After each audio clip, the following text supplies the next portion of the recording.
এই মুহূর্তে চলে যাব দিনাজপুরে, সেখানে বক্তব্য রাখছেন বিএনপি চেয়ারম্যান তারেক রহমান। কিন্তু আমি যদি মানুষ সম্পর্কে গীবত করি, রাজনৈতিক প্রতিপক্ষ সম্পর্কে বকাবকি করি, তাতে কি জনগণের কোনো উপকার হবে? জনগণের কোনো উপকার হবে না।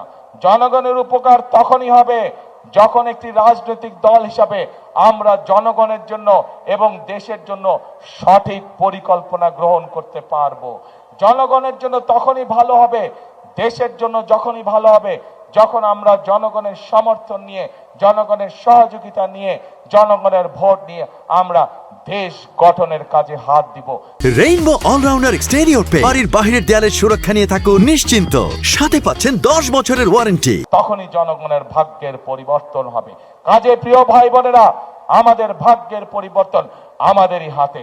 আমরা যদি পরিশ্রম করি, আমরা যদি ঐক্যবদ্ধ থাকি, আমরা যদি একসাথে থাকি, ইনশাল্লাহ আমাদের সেই প্রত্যাশিত বাংলাদেশ আমরা গড়ে তুলতে পারবো।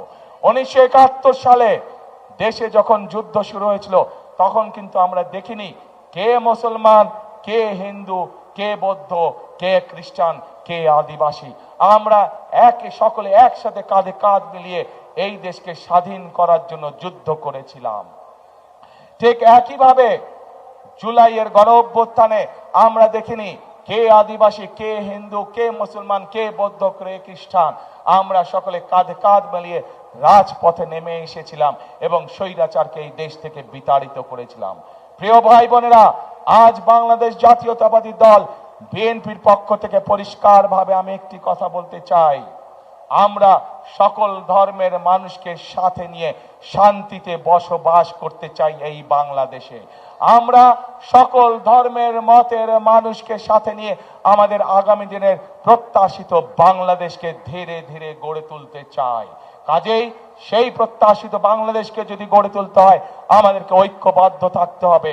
সেই প্রত্যাশিত বাংলাদেশকে যদি গড়ে তুলতে হয়, আমাদের মধ্যে কোনো বিভেদ রাখা যাবে না। সেই প্রত্যাশিত বাংলাদেশকে যদি গড়ে তুলতে হয়, আমাদেরকে দেশের বিরুদ্ধে, জনগণের অধিকার প্রতিষ্ঠার বিরুদ্ধে যারা ষড়যন্ত্র করছে, তাদের বিরুদ্ধে আমাদেরকে সতর্ক এবং সজাগ থাকতে হবে। প্রিয় ভাই বোনেরা, আজ সময় এসেছে আমাদেরকে ঐক্যবদ্ধ হতে হবে। আমাদেরকে আমাদের প্রত্যাশিত বাংলাদেশ গড়তে হবে। আমাদেরকে পরিশ্রম করতে হবে। পৃথিবীর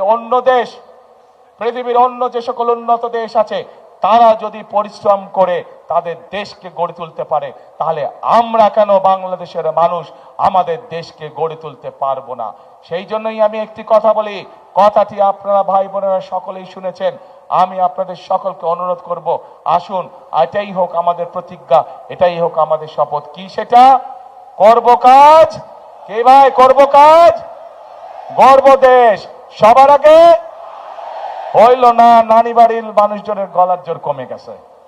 নানি বাড়ির মানুষজনের গলার জোর কমে গেছে, দুর্বল হয়ে গেছে। জোরে বলতে হবে, করব কাজ।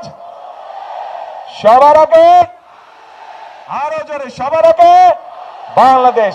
আসুন প্রিয় ভাই বোনেরা, সবার আগে বাংলাদেশ। এই বাংলাদেশই হচ্ছে আমার, আপনার, আমাদের সকলের প্রথম এবং শেষ ঠিকানা। আপনাদের এই এলাকার সন্তান খালেদা জিয়ার বিরুদ্ধে শত ষড়যন্ত্র হয়েছে, হুমকি হয়েছে, মৃত্যুর দিকে তাকে ঠেলে দেওয়া হয়েছে। ঢাকার বাইরে শেষ নির্বাচনী সফরে আছেন তারেক রহমান। তারই ধারাবাহিকতায় দিনাজপুরে সমাবেশে বক্তব্য রাখছিলেন। আমরা এতক্ষণ সেখানেই ছিলাম।